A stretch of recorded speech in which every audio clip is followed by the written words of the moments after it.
신학 지식을 만화로 풀어낸 최초의 만화가가 오늘 내가 매일 기쁘게 주인공이신데 네. 그동안에 와 50여 권을 쓰셨어. 우와. 엄청나죠? 대단하시네요. 예. 자, 만화 작가 김종두 작가님 모셨습니다. 반갑습니다. 네, 반갑습니다. 안녕하세요. 네, 반갑습니다. 야, 기독교 만화를 50권 이상 50권. 쓰셨다고요? 네, 맞습니다. 예, 어떤 네, 네. 소개 좀 해주세요. 네. 제가 1994년에 네. 만화로 보는 세계 성교 발달사라는 책을 시작해가지고 예. 네. 만화 기독교 강요, 또 만화 성경궤관, 또 만화 조직신학 시리즈, 예. 뭐 로마서, 요한계시록, 사도신경, 주기도문, 십계명 그거 한 50권 정도 책을 만들었던 것 같아요. 그것도 얇은 페이지가 아니라 네. 300페이지는 기본으로 되는 그런 책들을 만들어 왔습니다. 와, 네. 아니 여기 그냥 예, 있잖아요. 예, 예. 그 50건 우리가 다 준비를 못했어요. 네네네. 몇, 아니, 몇 그러니까- 개만 준비됐는데 요거는 꼭 소개해 드릴 거예요. 요 두 권 드세요. 지금 제가 두 권 들고. 세상에서 가장 좋은 소식이라는 이게 포켓에 싹 들어갈 만한 요 사이즈의 책인데 요게 있잖아요. 네. 만화예요, 만화. 만화인데 20개 언어로 번역이 됐다고요? 네, 맞습니다. 그리고 이게 있잖아요. 네. 거리의 베스트셀러가 됐대요. 와. 이거 좀 설명해 주세요, 작가님. 네네네. 네. 이게 무슨 말이에요? 그런데 2020년도에 코로나가 발생했잖아요. 그렇죠. 예. 그때 인도가 하루에 10만 명이 감염되고 그 하루에 1만 명이 죽는 그런 때가 있었거든요. 네네, 예. 맞습니다. 그러다 보니까 국가 체제가 흔들리면서 네네. 선교할 수 있는 전도의 기회가 열리게 된 거예요. 네네. 네. 그래서 그때 저희가 약 10만 권의 책을 번역해서 준비하고 있었거든요. 예. 네. 그때 이제 구호품을 나눠주면 선교사들이 활동할 수 있는 여지를 줬어요. 예. 아, 예. 네, 그래서 그거보다는 좀 큰 건데요. 이거보다 마스크도 크게? 넣고 또 여기에? 비타민도 넣고 거기다 저희 만화를 넣어가지고 네. 이게 봉지를 만들어서 예. 집집마다 배달을 했어요. 아, 이렇게 해서 여기다가 요거보다 조금 큰 네, 봉지에 큰 봉지에. 마스크랑 예. 그다음에 뭐 이렇게 비타민, 예, 영양제도 좀 넣고 이렇게 구호품 비슷하게 예, 만들어서. 요거 네. 복음서 만화도 네, 넣고. 만화도 아, 넣고. 요렇게 그 나라 해서. 말로. 네, 아. 그랬더니 예. 힌디어로 예, 예. 그렇게 해서 이제 거리에서 나눠준 것이 아니라 각 집집마다 배달을 한 거예요. 예. 네. 못 나오니까. 네네. 그러다 보니까 그분들 이걸 받으려고 3시간 전부터 집 앞에서 기다리고 있는 거예요. 그래서 이제 거기 있는 걸 받아서 집에 뭐 일거리도 없고 인도는 이런 컬러 만화가 굉장히 귀해요. 아, 그래서 그래요. 엄마가 있고 아버지가 있고 아들이 있고 할머니한테 읽어주고 하면서 예. 그 한 권 가지고 7명, 8명이 읽었다는 거예요. 그러니까 저희가 11만 권을 보급했기 때문에 예. 그 70만 명 정도가 이 복음을 처음으로 접하게 된 거죠. 신두어로. 네, 근데 힌디어로. 보세요. 아까 저기 20개 언어로 네. 이게 지금 저기 출판이 됐다 그랬잖아요. 예, 예. 요 이제 요게 갖고 왔어요. 네. 이게 이제 중국어. 네, 중국어하고 네. 러시아요. 예. 와. 그 외에도 지금 태국어, 몽고로 계속해서 준비해가고 있습니다. 이 딱 복음이죠, 복음. 어허. 네, 성경을 우와. 요약해 놓은 내용이에요. 아니 그 제가 좀 살짝 봤거든요. 예, 그랬더니 인류가 어떻게 만들어졌고 네. 어떻게 죄를 졌고 그리고 우리가 죄를 지면 지옥에 가고 이걸 갖다가 쫙쫙쫙쫙쫙 이렇게 간략간략하게 이렇게 만들어 놓으셨더라고요. 예. 근데 이 만화 요거 중에서 있잖아요. 에피소드 얘기 좀 들려드릴게요. 만화의 어떤 한 장면을 딱 보고 인도 사람이 그 자리에서 예수님을 영접했다는 얘기는 어떤 거죠? 한 장면을 네. 보고요? 아, 그 이 만화를 한번 볼까요, 제가? 네네. 네네. 네. 여기에 보면은 8페이지? 네. 이 네, 내용은 다 보내주세요. 똑같으니까. 네. 네, 그 밑에 보면은 앞으로. 그림에 음. 우리 인생이 네. 결국은 이 죽음으로 가는데 네. 네. 그 과정은 인생은 고행과 고통이다. 네. 이 장면에 대해서는 인도 사람들도 누구나 공감하죠. 네네. 인생 고행과 아픔이라는 거. 그렇죠. 근데 그 다음 과정이 문제인 건데요. 인도인들은 무조건 죽으면 윤회한다고 믿잖아요. 네. 그런데 이 그림에는 사람이 죽음이 끝이 아니다. 어. 바로 하나님의 심판이 있다. 심판이 있다. 네, 이것은 그들에게 처음 들어보는 충격적인 사건인 거예요. 심판. 아, 죽어서 끝나서 네, 윤회로 윤회하는 가는 것이 줄 아니라 알았더니 하나님의 심판이 있다는 그 거예요. 사람들은 몰랐던 네, 거죠. 처음 들어본 거죠. 그래서 그걸 어머, 본 어머. 사람이. 네. 그다음에 이제 한 번 더 한 컷 더 넘어가면 네네. 저 뒤에 넘어가면요. 여기 17페이지에 바로 죄인이 하나님께 구원받는 길은 고행이나 네, 그다음에 또 어떤 선행이 아니라 네, 예. 네. 바로 예수 그리스도를 믿음으로만 구원을 얻을 수 있다는 아. 이게 이제 복음이잖아요. 예. 네, 네, 네. 이 소식을 이제 거리에 있는 할아버지가 이걸 보고 그 전도자가 이제 전해주고 돌아서는데 비명을 막 지르더라는 거예요. 할아버지가 네. 네. 네, 왜요? 몰랐던 이걸 말. 보고 예, 자기는 윤회하려고 했는데 어. 심판이 있다고 하니까 너무 충격을 받아서 몸을 벌벌 떠면서 어. 이걸 이렇게 보더라는 거예요. 네, 네, 네. 그래서 제대로 복음이 전파된 거죠. 네. 하나님이 또 특별한 방법으로 그들 마음속에 역사하셔서 예. 지금 예수 믿는 사람들이 계속 생겨나고 있습니다. 네. 자, 야. 그러면 우리 저 김종두 작가님이 저 어떻게 이제 기독교 만화가가 되셨는지 네. 그 신앙 이력서를 지금부터 한희 사모님이 준비하셨죠? 네, 네. 김종도 작가님의 신앙 이력서입니다. 네. 1968년 군산 계야도라는 섬에서 태어난 김종도 작가. 조기자비를 하시던 아버지가 서해에서 북한 경비정에 의해 납치되면서 가정의 비극이 시작됐습니다. 지옥 같은 청소년 시기를 보내던 중고등학교 2학년 때 인생의 은인과도 같은 교생 선생님을 만나게 되고 서양학과에 입학. 화실 원장님의 전도로 처음 교회에 가게 되었는데요.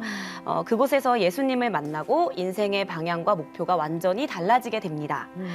중국 유학생 선교사가 되기 위해 열심히 준비했지만 아버지의 간첩 혐의로 모든 것이 무산되고 세상이 원망스러웠던 그때 주님은 김종도 작가님을 기독교 만화가로 이끌어 주셨습니다.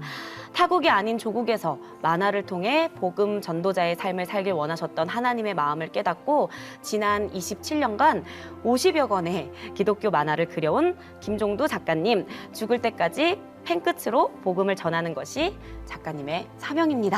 예. 아니, 27년간이나 그러셨어요? 네, 그렇죠. 저는 그래서 뭔가 이렇게 대단하시네. 깊이 있는 모태신앙이나 뭐 이렇게 그 믿는 가정에 이렇게 어떻게 보면 이제 그러니까. 아버님이 목사님이시거나 그런 줄 알았더니 아니 아버님께서 북한에 잡혀가셨었다고요. 이게 몇 년도 사건이에요? 이게 1968년인데요. 예. 네. 그 그러면 1968년은 태어나기 제가 임신된 상태에서 네, 와. 우와. 어머니 뱃속에 네, 있을 어머니 때. 뱃속에 예, 있을 예. 때 네. 이제 그때 돈이 많이 필요하잖아요. 네. 아버지가 이제 연평도까지 조기 잡으러. 조기 잡으러 갔던 것 같아요. 이게 1968년도가 6.25 이후에 최고로 긴장된 남북 긴장이 심했습니다. 예. 그 해에 그 김신조 그 일당이 청와대 500m까지 그렇죠. 왔었잖아요. 네, 그게 네, 네. 68년도예요? 1월 달에 있었고요. 예. 네. 이틀 뒤에 그 미국 그 군함을 북한에서 납치했어요. 푸에블로라고. 그렇지. 어머, 어머. 동해 네. 동해에서. 그때 이제 전쟁 상태였어요. 네. 근데 그때는 군사 분계선도 좀 정확하지 않았다고 그래요. 네, 네. 근데 저희 아버지가 전라북도 계야도라는 섬에 사셨는데 네. 거기로 조기를 잡으러 가신 거죠. 근데 새벽 정도에 그 어부니까. 그죠? 어부니까요. 새벽 정도에 북한 경비정이 나타나서 그 아버지가 탄 배를 납치한 거죠. 네. 연평도 앞에서. 네네. 그 납치됐는데 네. 거의 1년 동안 아버지 소식이 없었죠. 와. 그래서 아마 죽었을 것이다 네. 예. 생각했는데 1년 만에 아버지가 송환돼서 돌아오신 거예요. 예. 네, 네, 네. 그래서 저희는 큰 기쁨으로 이제 가족들이 기다리고 있는데 네. 또 아버지가 없어진 거예요. 왜요? 그랬더니 그 해상에서 형사들이 덮쳐서 음. 이제 북한에 1년 동안 있었기 때문에 간첩 교육을 받았을 것이다. 그래서 이제 조사를 했는데 네. 북한에서 이제 쌀을 2가마니씩 줬대요. 한 사람당. 네, 그때는 북한이 더 잘 살았거든요. 맞아. 그때는 그- 북한이 네, 잘 그래, 살았다고 맞아요. 그랬어요. 예. 맞아요. 근데 다 버렸는데 아버지하고 선장님만 쌀을 안 버린 거예요. 그게 빌미가 돼서 다시 또 잡혀간 거예요. 우리 형사들한테. 아. 북한에서 준 쌀 갖고 왔다고. 네, 네. 이게 그 사람들인데 뭔가 받은 게 있다 뭐 이런 건가요? 아니, 가족들 생각해서 아, 그래, 그렇죠. 잡았을 세상에. 텐데. 아이, 그래서요. 어디 막 때리고 막 이런. 그거니까 우리나라 네, 예, 우리나라 형사들이 그렇게 한 거죠. 그렇게 한 거죠. 네, 네. 근데 아버지가 그때 글을 모르셨다고요? 네, 글을 모르는데 이제 자술서를 써야 되잖아요. 네. 자술서를 써야 이제 그 간첩인 걸 혐의가 인정되니까 그 자술서를 쓰게 하려고 한글을 가르쳤다는 거예요, 형사들이. 세상에 글도 모르시는구나. 네, 예, 그렇게 아유. 하고 아휴, 네, 그때 이제 케이스에 조작 말려서. 혐의에 이제 완전히 말려들게 되신 거예요. 아니 그러면 아버지께서 나쁘게 되셨을 때 1년 동안 누가 버는 사람 없고 어머니께서는 지금 그렇지. 저기 우리 저 작가님을 작가님. 낳으시고 나서 얼마 안 됐을 때잖아요. 그러고 나서 아버지 돌아오셨는데도 또 끌려가셔서 그렇게 고문 받으시고 그러면은 집안 형편이 뭐 어머니가 문제였는데 왜 어머니가. 어머니가 그 어머니가 이제 그 충격을 많이 받으셔가지고 이제 그 당시에는 그 우울증이라는 단어도 없었는데 깊은 우울증에 시달렸어요. 네네. 그래서 어머니가 죽으려고 예. 항상 죽을 생각만 했대요. 사람들이 많이 지켜보니까 이제 부엌에서 보고를 막 뜯어먹거나, 보고를? 예. 그리고 그 저희 누나를 등에 포대기를 옛날에 업고 다니잖아요. 네. 업고 바닷가에 가서 바위에다 누나를 이렇게 풀어놓고 막 물속에 들어간 거예요. 죽으려고. 근데 그 아기가 막 너무 울어가지고 저 멀리 밭에서 일하던 아주머니들이 막 뛰어와서 건져주고 건져내고. 그랬는데 아이고. 그때 제가 그 뱃속에 있었다는 거예요. 아니 임신한 아유, 상태로. 예, 예. 아유. 네, 그러면은 어머니가- 어머니가 이렇게 정신적으로도 좀 네, 많이 그 힘드셨- 정신적으로 이제 충격 때문에. 좀 정상이 아니셨던 것 같아요. 그래서 항상 집에 안 계시고 밖으로 돌아다니고 그랬던 것 같고요. 그러면 가족은 어떻게 돼요? 네, 저희 형이 첫째 형이 계셨고 저랑 11살 차이가 나거든요. 아, 근데 네. 그 형님은, 의외로 네. 누나가 4명 있었는데 형이 그 당시 중학교 2학년에 다니고 있었어요. 네. 근데 학교를 이제 더 이상 다닐 수가 없죠. 이제 아버지가 그런 사건이 연루돼서. 그러니까 간첩 아들이 된 거예요. 예, 그냥. 그래서 그죠? 학교를 그만두고 그 당시 이제 그 서울로 공장을 가게 된 거예요. 예. 일하려고. 그 당시 이제 15살에 갔으니까요. 예, 예. 한 17살 정도 됐을 때 이제 폐결핵에 걸리신 거죠. 어. 그 먼지하고 화학약품들을 어. 막 지금 생각하면은 초창기잖아요. 그래서 돈 벌러 서울로 갔는데 그만 이제 결핵병원에 누워서 있었던 거죠. 그래서 그때 그 형을 생각하니까 너무나 안타깝고 누나들은. 그래서 형이 이제 병원비가 있어야 되잖아요. 네네. 그 누나들이 초등학교도 졸업 못하고 보니까 9살, 10살 이때 다 도시로 식모살이를 간 거예요. 그 어린 나이에. 네. 네. 아유. 아유 뭘 할 줄 아유, 알아. 어떡하냐. 아유. 근데 그 중에 누나 한 명은 너무 집에 가고 싶어서 막 우니까 주인이 이렇게 많이 때렸대요. 그래서 차비도 없이 집에 가겠다고 밤에 나온 거예요. 몇 살짜리 누나가? 한 9살, 10살 됐은 것 같아요. 아유, 어떡하냐. 그래서 아유. 이제 군산 쪽에 가려면 장항선을 타야 돼요, 옛날에. 본인이 장항선을 타고 왔기 때문에 그 기찻길을 따라서 걸어왔다는 거예요. 장항선을 따라서 예, 그 기찻길을 집으로 따라서. 왔어요? 예. 9살짜리 누나가. 오는데 그걸 기어서 그 철길을. 거기 걸었다는 거예요. 근데 그것도 또 아유. 잘못해가지고 서울 쪽으로 갔다는 거예요. 반대로 또. 아이고. 그런데 거기 기차역에서 잠들었는데 어떤 분이 아유. 구출해줘서 이렇게 집으로 돌아올 정도로 그 누님들은 그 이후로 이제 뭐 합판 공장, 뭐 봉제 공장, 시다 이런 거 하면서 아유. 계속 형 병원비를 대고 그때 그 겪었던 고통들을 생각하면 좀 말할 수 그러면 없죠. 작가님 저 그때 행방불명 됐다라는 누나들은 예, 그 이후에는 다 찾았어요. 찾았어요? 예, 아까 그 기찻길을 따라온 누나가 행방불명 됐었는데 네. 옛날에 연락도 안 되고 그랬는데 찾아오는 바람에 이제 이렇게 돼서 그래서 알게 나중엔 됐구나. 됐죠. 그러면 우리 왜 저 그런 거 있잖아요. 음. 아버지가 지금 간첩으로 누명으로 하여튼 좀 다시 또 교도소에 들어가 있잖아요. 그러면 가족들이나 친척들, 이웃들 시선이 곱질 않다니까 이게. 거기 살 수가 없죠. 네. 사람들은 진실을 네. 모르거든. 저 여기 좀 상처가 있거든요. 예. 이마 그 애들이 머리도 돌을 던져서 막 가리셨어요. 피가 막 이렇게 났던 그런 기억도 나고 저희 아버지가 이제 그 결국 간첩 혐의로 이제 국가보안법 뭐 방공법 이런 거 해가지고 예. 전주 교도소에 1년간 수감되었다가 이제 풀려나셨는데 네. 집에 왔는데 완전 폐인이 된 거예요. 고문을 너무 받으셔가지고. 근데 아버지가 그 고문 공포증 때문에 술을 더 많이 먹게 됐고 집에 와서는 어머니 머리채 붙들고 막 폭행하면서 그 고통을 어머니한테 푸른 거예요. 아휴. 근데 그 어머니가 지금 생각하니까 왜 그때 도망도 안 가고 왜 거기서 그렇게 당하고 있었나 봤더니 그 아버지의 고통을 대신 받아준 거더라고요. 그 나가서 풀 수 없으니까. 그래서 어머니가 그 매를 다 맞으신 거예요.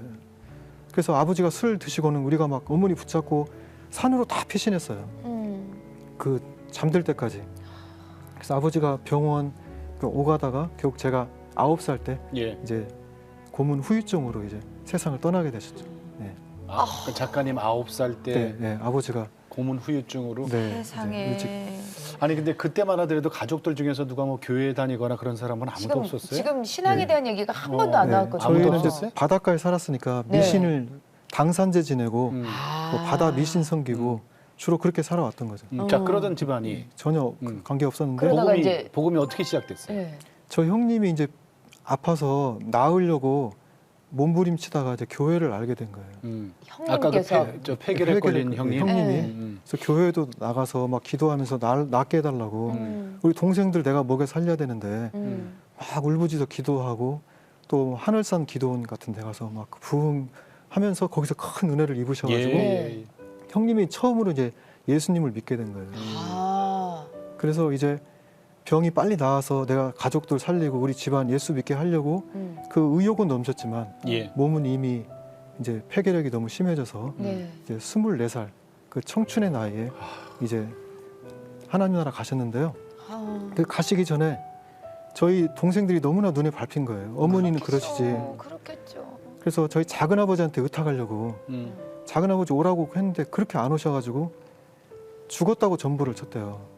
그런데도 폭풍 불어서 못 오셔가지고 형님이 이제 하나님께 저희를 의탁한 거예요. 하나님, 저희 동생들 아버지 하나님께 다 맡깁니다. 맡기고 돌아가시기 전에 찬송가를 부르면서 누나 어머니한테 동생들 꼭 예수 믿으라고 교회 나가라고 이렇게 유언하고 이제 하나님 나라 가셨습니다. 24살 24살 청년이었죠. 청년이 네.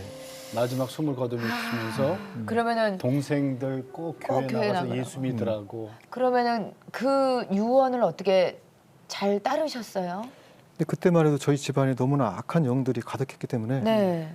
그렇게 간절한 유언을 했는데도 교회에 가기가 싫더라고요. 예. 그래서 전도받고 또 저희 집에 막 찾아오면 저는 너무 교회 가기 싫어서 막 담 넘어 도망 다니고 예. 그러다가 저희가 다른 데로 이사 갔는데 거기는 아예 교회가 없는 마을이더라고요. 네.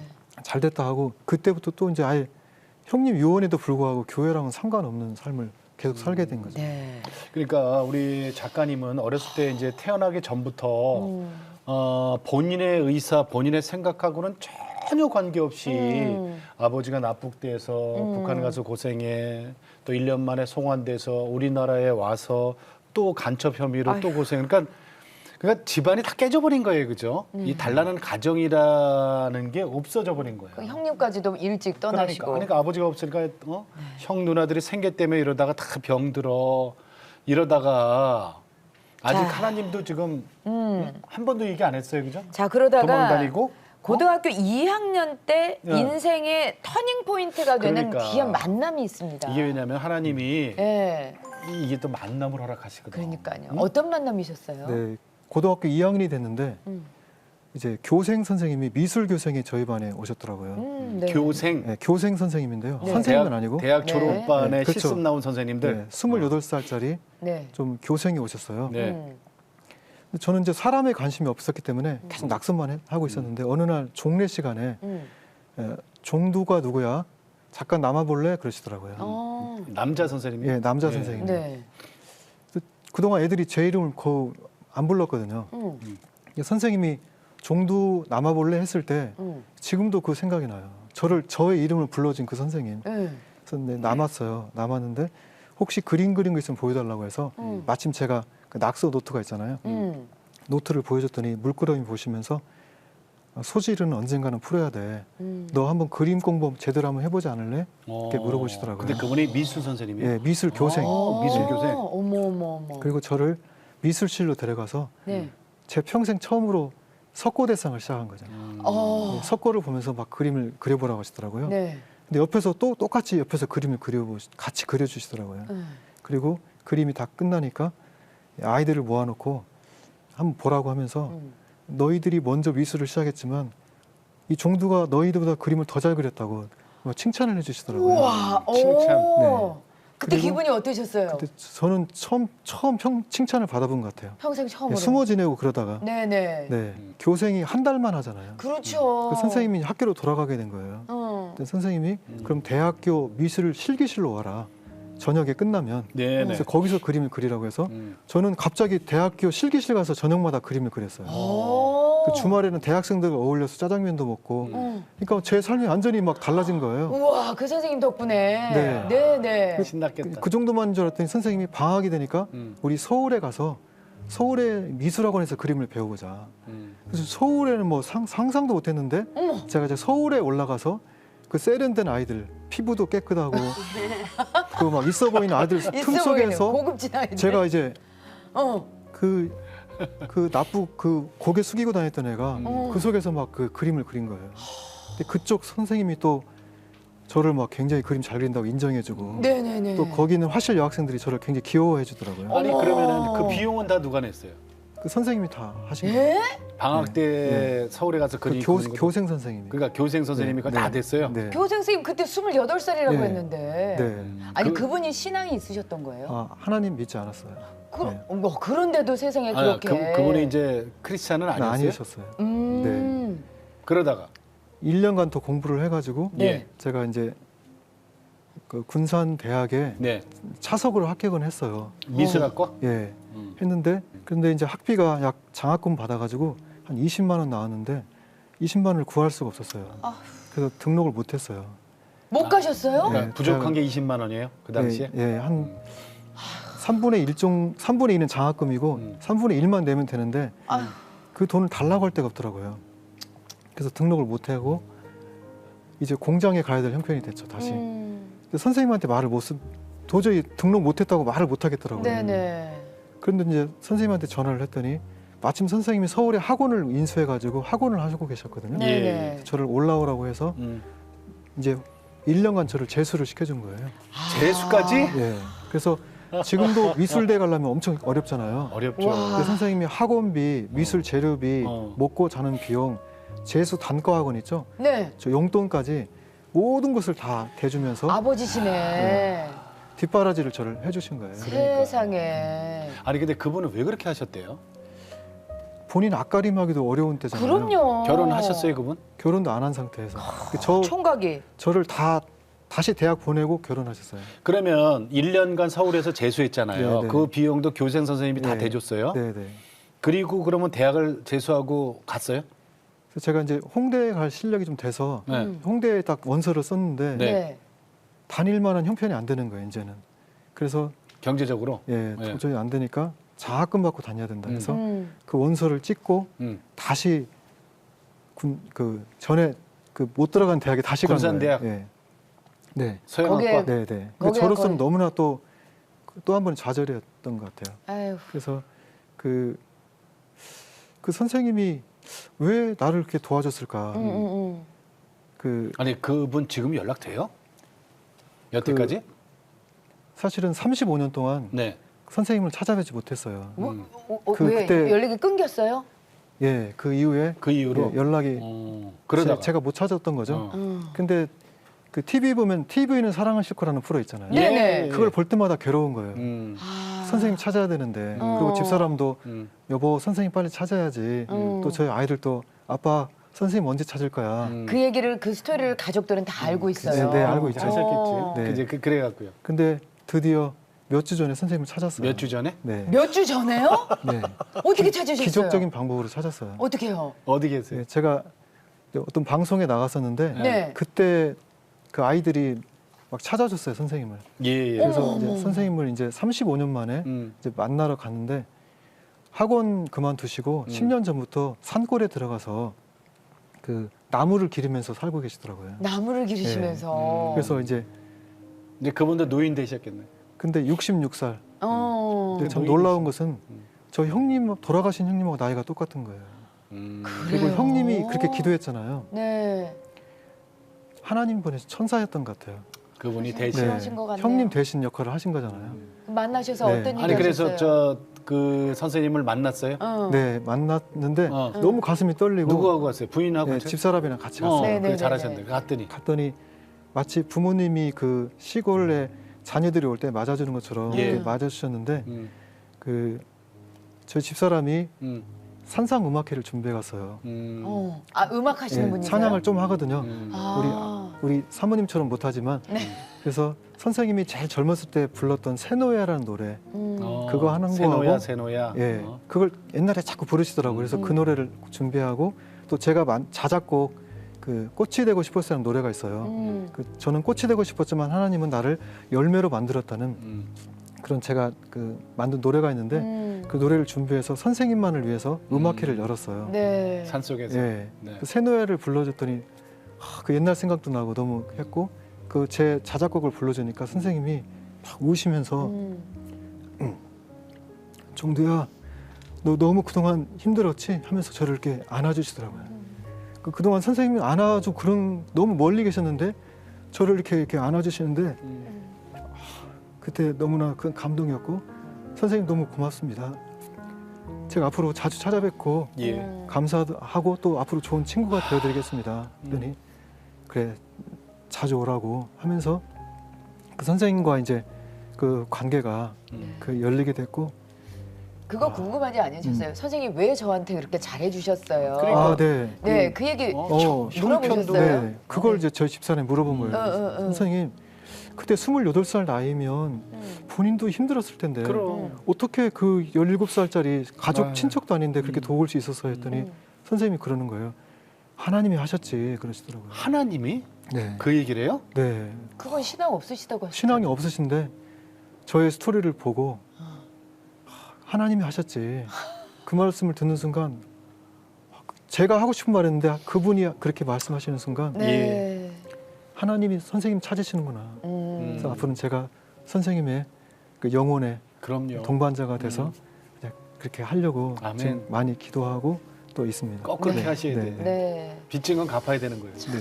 이게 살면서 아, 이렇게 정말 참. 스승님으로 인해서 되게 크게 은혜를 아, 입으시는 분들이 정말 아니, 많아요. 하나님 정말 멋지지 않아요? 아, 그러니까요. 형님은 이제 폐 약해서 전국에 먼저 가셨지만 형님하고 똑같은 나이에 예. 교생 선생님을 그렇게 형님으로 그 친형제라도 그렇게 하기 힘들어요. 그러니까요. 우리 한희 사모님께서도 네. 선생님의 도움 맞아요. 받으셨던 적 있잖아요. 맞아요. 저는 이제 대중가수 연습생일 때 어릴 때 그랬어요. 네. 그때 당시에 안무 선생님이셨던 선생님께서 네. 하나님의 사람이셨고 레슨 중간마다 이렇게 성경을 읽으셨어요. 근데 그렇게 네. 따뜻하신 분이 없으신 거예요.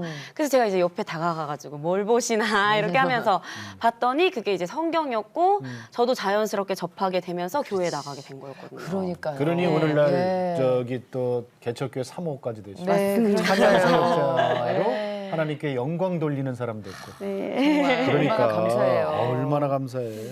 자, 김종두 작가님 인생의 터닝 포인트 두 번째 만남. 이 만남이 진짜 만남이지. 예? 두 번째 만남. 생활도 하고 학교도 다녀야 되기 때문에 네. 이제 화실에 이제 아르바이트를 시작하게 된 거예요. 예.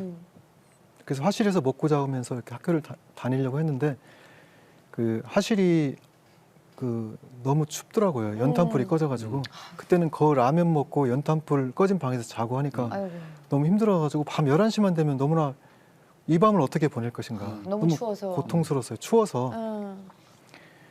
그런데 그 같이 했던 그 화실 원장이 선배님이었는데요. 네.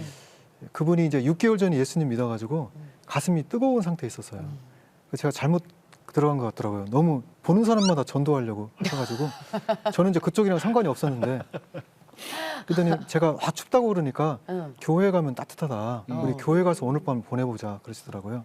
그래서 철야를 데리고 가셨군요. 그래서 철야를. 추워서 따라갔어요. 교회가 아니, 근처에 있었거든요. 교회가 따뜻하긴 해. 그렇죠. 네. 예, 예. 그 근데 막상 틀린 갔더니 말은 뭐 아니야. 교회 예. 따뜻하지는 않더라고요. 안 따뜻해? 네. 사람 온기로 아유 화실보단 나았겠죠. 네. 화실보다 나았는데 그래서 그분이 이제 강단에서 막 계속 기도를 시작해서 막 네. 기도를 뜨겁게 하더라고요. 네. 그때가 1987년도 굉장히 한국 교회가 뜨거웠던 때였거든요. 예, 예. 네. 그 기도를 열심히 하는데 저는 뒤에서 이렇게 앉아 있었는데 기도가 안 끝나는 거예요. 예. 그래서 계속 기다리다가 고개를 들어보니까 처음으로 내 안생 처음 십자가를 바라보게 된 거예요. 근데 그때 그 십자가 뒤에 이렇게 전등이 있어서 굉장히 그 아름답게 십자가가 내 눈에 보였어요. 네. 십자가를 저기 바라보고 있는데 갑자기 내 마음에서 이렇게 인생의 파노라마가 막 쫙 스쳐가는 거예요. 제 아버지 사건부터 어머니, 누님들 또 홍대 못 간 사건이라든지 그러면서 눈물이 막 쏟아지기 시작하는데 이게 주체를 못 하겠더라고요. 막 갑자기 이게 흐느낌이 막 통곡이 돼가지고 막 제가 예. 갑자기 한 40분을 울게 된 거예요. 아. 그 미친 듯이 울었던 것 같아요. 음. 막 하늘의 위로가 막 쏟아지는 거예요. 예. 그 심령이 막 변화되기 시작하고 내 속에서 무슨 일이 일어나고 있더라고요. 어. 누가 나를 막 안아주는데 음. 그런 안아줌은 느껴본 적이 없었어요. 그래서 제가 뒤를 딱 봤더니 아무도 없더라고요. 그때 성령께서 저를 깊이 안아주고 저를 치료했던 것 같아요. 네, 네. 예. 그래서 그때 제가 흘린 눈물은 마치 아기가 태어나려면 양수가 터져야 되잖아요. 네. 저 영적 양수가 터진 것 같아요. 그 제 온몸이 그리고 성령으로 우리가 거듭나려면 물과 성령으로 나야 되는데 네. 그 눈물 세례가 제 안에 임했던 것 같아요. 온몸이 씻겨지면서 제 영혼이 거듭나는 그런 네. 체험을 했고 그 눈물 속에 영적 배고픔이 시작돼가지고 예. 막 너무나 갈급한 그 자리 일어났을 때 그 저를 인도했던 분이 너무 놀래가지고 아 종두 형제 하나님이 크게 쓰실 것 같아. 그때 하나님 부르심이 느껴지더라고요. 그때부터 제가 영적 갈급함으로 예배란 예배는 다 찾아다녔고요. 길에 가다 보면 부흥에 서 있으면 가서 부흥에 앉아 있고 어른들만 가는 산상 집회 다 다니고 네. 뭐 그래도 뭐 너무 목마르더라고요. 예. 그래서 이제 기독교 서점에 가서 막 책을 또 막 읽기 시작하면서 네. 그 대학 시절은 그 미대를 다닌 것이 아니라 그 예수님 대학에 다닐 정도로 그렇게 대학 생활을 큰형님의 마지막 유언이 네. 그때 비로소 네. 성령의 터치함으로써 이제 이루어지는데 그러시다가 지금 이제 만화가로서 저희 그러니까. 앞에 앉아 계시잖아요. 만화가 그러면은 만화가가 되신 길은 어떻게 열리시게 이거 하나 된 붙입시다. 거예요? 네. 복음 만화가. 복음 만화가 네, 네, 네. 맞네요. 복음 네. 만화가. 그러니까 하나님은 저를 만화가로 키우시려고 쓰시려고 붙잡으신 것 같은데요. 그 제가 졸업할 때 그 언론 자유화가 일어나서 만화 그리는 그런 잡들이 많이 생겼어요. 예. 그래서 마침 이제 누가 소개를 해줘서 신문사에서 시사 만화, 사컷 만화 있잖아요. 네네. 그 아르바이트를 시작하게 된 거예요. 아. 그래서 그 사컷 만화를 그리다가 먼 나라 이웃 나라가 책이 나와가지고 이원복 네네네. 교수님. 네, 이원복 교수님이 네. 저희 멘토인데요. 네네네. 그 만화를 보는데 예. 갑자기 이런 식으로 기독교 지식을 풀어낼 수 있다면 너무나 좋겠다. 예. 나는 기독교계의 이원복이 돼야 되겠다. 그 생각이 들어요? 예, 그 생각이 번쩍 야, 들어서 같은 만화를 봐도 아. 누군 그런 생각하는데 난 그런 생각이 들어서 제가 제일 감동받은 그 이야기가 선교 역사여가지고 네네. 그걸 제가 공부해가지고 그걸 이제 만화로 그렸는데 첫 작품이 첫 작품이 이제 세계 선교 발달사라는 그 만화, 세계 예. 선교 발전사. 발달사. 발달사. 예. 그게 몇 그 권으로 한 이루어져요? 권짜리인데요. 네네. 그게 이제 우리나라 최초의 기독교 지식 만화가 된 거죠. 오. 학습 만화가 된 거죠. 그로부터 네. 지금까지 50여 권을 쓴 거예요, 그죠? 네. 아. 그 이후로 이제 계속 그런 책. 근데 마침 그 무명의 작가가 썼는데 누가 내주겠어요. 근데 네네. 생명의 말씀사에서 일주일 만에 연락이 와서 저 책을 내주겠다고 해서 그때 이제 데뷔를 26살 때 데뷔를 하게 됐고 생명의 말씀사에서. 네. 그 뒤로 이제 그 다양한 책들을 조금씩 내기 시작했죠. 아마 제 기억으로 그 만화로 복음 이렇게 이렇게 복음 만화 그리신 분이 아마 최초 아니에요, 우리나라에서? 또 그 네, 앞에 누가 그- 계셨나요? 대부분 무슨 어린이 만화 어린이 아마- 성경 요 정도는 있었는데 제가 최초로 아마 이런 지식 만화를 다룬 건 네. 최초일 거예요. 와 대단하시다. 아니 그러니까 이게 만화 그림만 그릴 줄 안다고 그리는 게 아니잖아요, 그죠? 네, 저는 그 안에 우리 저 기독교 사상이 들어가야 되고 복음이 네, 그렇죠. 들어가야 되고 그러잖아요. 그 그리고 내가 알아야지. 네, 저는 공부를 해야지. 사실 네. 만화 그린 것보다는 공부를 더 많이 했어요. 그랬을 것 그게 같아요. 독서가 큰 힘이 됐던 것 같아요. 네. 자, 그중에 아까 우리가 처음에 들었던 책 있죠. 네. 이것 좀 한번. 자, 만화 기독교 강요. 이 두 권이야, 이거. 네네네. 그게 1, 2권, 이게 와, 3, 4권. 진짜 두껍습니다. 이 저기 백과사전 같아. 네. 백과사전. 정말 두꺼워요.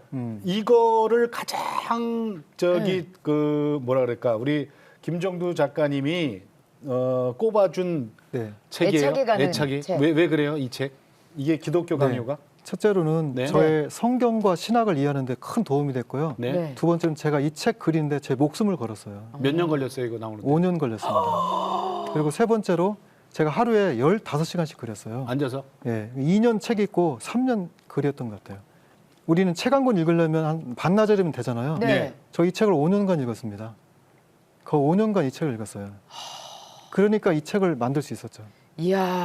하루에 15시간씩 앉아갖고. 이제 그림 그릴 때는 15시씩 읽었고 책도 거의 뭐 아침 9시부터 저녁 6시까지. 아니 그때 이 책을 왜 그리시려고 하셨던 거예요? 저는 이 네. 책을 왜 그리시려고 하셨는지 이 책을 감명 깊게 읽으신 거예요? 왜? 아니 질문 안에 지금 뼈 들어 있어. 네. 네, 저도 이렇게 어려운 책을. 그 어떤 목사님이 이런 말씀을 했어요. 응. 본인이 무인도에 간다면 응. 2권의 책만 가지고 갈 수 있다면 응. 자기는 성경과 기독교 강요를 가져가겠다.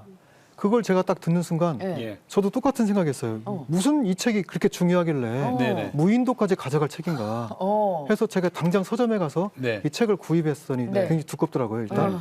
그 책을 그래서 읽기 시작했는데 저는 5페이지만 읽고도 천둥 소리 같은 이 책 한 구절 한 구절이 큰 울림과 영적 무게와 천둥 소리처럼 저한테 예.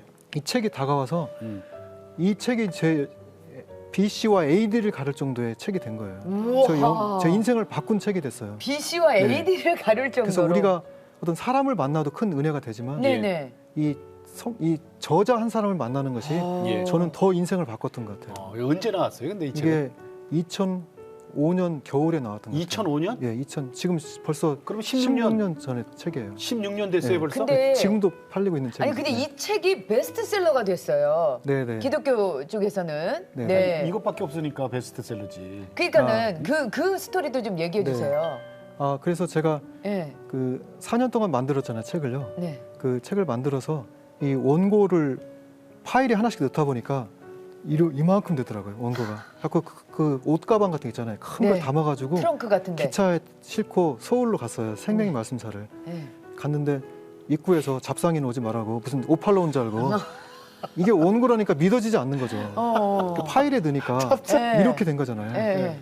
그러더니 그 부장님을 제가 좀 알고 있어가지고 저를 딱 보더니 들어오라고 해서 이걸 하나 꺼내서 보여주니까 눈이 그렇잖아, 눈이 크신 분이 더 커지더라고요.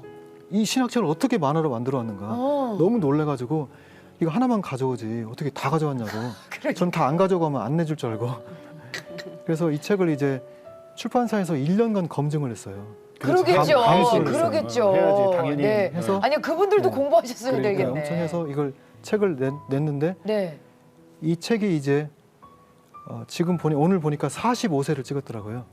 45세. 5세. 아. 그러니까 그리고 이제 중국어로도 번역돼서 팔리고 있고 또 네. 이북도 있거든요. 그래서 한 뭐가 있다고요? 10만 권 이북 인터넷으로. 전자책 전자책. 네네네. 한 9만 권에서 10만 권 정도 팔리지 않았을까. 그러니까 1, 2권 꼭 보고 넘겨요. 1, 2권부터 봐야 된대요. 그러니까. 네. 아니 근데 자, 이 뒤에, 너무너무 감사한 일이 자, 이 뒤에. 네. 아버지의 억울한 누명이 벗겨지는 사건이 발생을 해요. 그러니까 이런 걸 다 완성하고 네. 네, 그렇죠. 그리고 중국 선교사로 못 갔지만 중국어로 이게 이게 또 책이 나오고. 나와서 네. 중국어로 보내주니까 네. 결국 그 역할을 하신 거거든요. 네, 그렇죠. 네. 자, 아버지 어떻게 됐어요? 네. 이 아버지 사건이 49년 된 사건이에요. 음. 10년만 돼도 사건은 이미 끝난 거예요. 이미 잊혀진 사건이죠. 네. 그리고 저한테 해결을 하라고 해도 해결할 수도 없고 뭐 그런 상황인데 하나님이 일하시니까 이게 해결이 되더라고요. 어떡해요? 하나님이 이 사건을 이제 기억나게 하신 거죠. 그래서 저희 아버지 탔던 배에 생존자가 한 명 있었어요. 지금도 살아계신 분이 한 명 있어요. 네. 섬에. 예. 근데 이분이 어느 날 생각이 났다는 거예요. 이 사건이. 그 사건을 내가 해결을 안 했지? 하면서 저희 가족을 찾기 시작한 거예요. 그래서 저희 누님과 연결돼가지고 저는 전도하러 다니고 있을 때 그래서 이 재심 청구를 한 거예요. 증인이 있으니까. 그래서 재심 청구가 받아들여진 거예요. 그래서 재판이 열린 거예요. 네. 49년 만에. 예. 49년 만에 그 잊혀진 사건이 네. 다시 조명돼가지고 그래서 재심이 열렸는데 거기서 법정에서 저희 아버지 무죄가 선고됐고 그 재판부가 저희 가족들과 아버님께 사과를 했어요. 너무 미안하다, 죄송하다. 그때 그 소식을 듣는데 예, 그 예. 창밖을 보니까 예. 한방눈이 쏟아지고 있었어요. 겨울이었군요. 네, 겨울에. 네. 그 소식을 듣는 순간 그 49년 동안 쌓였던 모든 그 슬픔과 치유가 용서가 쫙 되면서 네. 하나님이 막 그 축복의 눈을 막 부어주시고 종두야 너 이제 과거를 다 잊어라. 다 잊고 이제 새로운 미래를 준비해봐. 하면서 그때 제 나이가 50살이었거든요. 네. 갑자기 희년이라는 단어가 떠오르더라고요. 네, 딱 네. 신년이네요. 네. 아, 내 인생에 희년이 왔다. 그래서, 그래서 묶였던 것들이 다 네. 풀리는. 네. 그래서 그때 기도하면서 제가 희년을 선포하고요. 세 가지 인생의 방향을 잡았어요. 네. 이제 원망의 인생에서 악망의 인생을 살겠다. 내가 더 이상 사람들을 원망하지 않고 이제 하나님만 악망하며 살겠다. 이제 받는 자의 인생에서 주는 자의 인생을 살겠다. 예, 예, 예. 내가 물질보다도 이 재능을 가지고 전 세계에 복음을 나눠주는 삶을 살겠다. 세 번째로 그동안 너무 홀로 살아왔는데 예. 이제는 공동체를 이루고 교회와 이제 함께하면서 이제 함께 삼위일체 하나님도 함께 계시니까 네. 이제는 함께하면서 살아가야 되겠다. 이렇게 결단하고 하나님께 그 내 인생의 소원을 드렸어요. 예. 그리고 저희 고향집을 찾아갔어요. 40년 만에. 가족 데리고? 네, 네. 저희 가족들 다 데리고 야곱이 그 다시 고향에 귀향하듯이 네. 데리고 갔어요. 갔더니 저희 집터도 없어졌더라고요. 그리고 모래사장도 거 없어졌고 거리는 변했지만 네. 그때 시편 30장 11절 말씀이 떠오르더라고요. 너의 베옷에 슬픔을 벗기고 기쁨으로 띠띠워 주신 하나님. 슬픔이 변하여 춤이 되게 하신 하나님. 내 인생을 이제 주님 안에서 춤추게 하시는구나. 저는 그 섬에서 너무나 큰 감동을 받았고 하나님이 거기서 큰 그 위로를 주는 그런 용서와 치유의 여행을 제가 다녀왔습니다. 아니, 할렐루야. 작가님, 저 아주 제대로 된 신년이다. 함께 부르고 싶은 찬양 좀 추천하세요. 내 마음의 찬양. 그랬더니 어떤 곡 추천하셨어요? 네, 제가 저의 삶을 너무나 잘 표현한 노래 찬양이 창조의 하나님이 나의 아버지라는 찬양인데요. 창조의 하나님의 네. 나의 아버지. 예, 저는 아버지가 있어도 아버지를 아버지라고 홍길동처럼 불러본 적이 없어요. 예. 그래서 저는 특히 그 돈 달라 할 데가 없더라고. 아버지가 없으니까. 그다음에 저희 빈집에 살 때 새벽에 취객들이 와서 막 문고리 잡고 흔들고 행패 부릴 때 아무도 저를 보호해 줄 수 있는 그런 사람이 없었고 또 제가 뭘 해야 될지 아무도 인도해 줄 수 있는 그런 아버지가 없어서 너무 힘들었는데 하나님을 믿고 나니까 하나님을 제가 태어나서 20년 만에 아버지라고 부르니까 예. 그게 저한테 너무 큰 감동이었어요. 그래서 저는 항상 하나님 저를 공급해 주세요. 네. 보호해 주세요. 인도해 주세요 하면서 그 아버지라고 부르는 순간 그 자체가 저의 완전한 기도 같아요. 그래서 이 찬양이 저한테 너무 저한테 우리 큰 한번 해볼까요? 감동입니다. 네. 창조의 하나님이 나의 아버지. 함께 불러볼까요? 네. 네, 네. 아,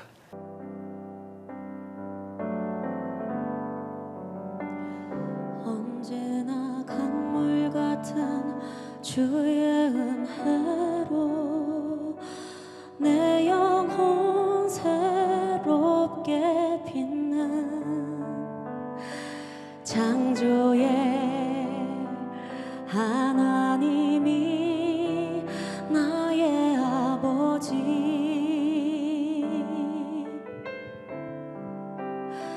지치고 상한 마음 싸매주시고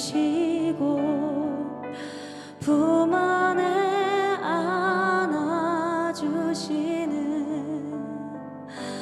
위로의 하나님이 나의 아버지. 우리 같이 해볼까요? 신실하신 하나님이 나의 아버지. 실수하지 않으시는 하나님이 나의 아버지. 아멘. 복 주시고 지키시며 은혜와 평강을 베푸시는 축복의 하나님이 나의 아버지. 축복의 하나님이 축복의 하나님이 나의 아버지.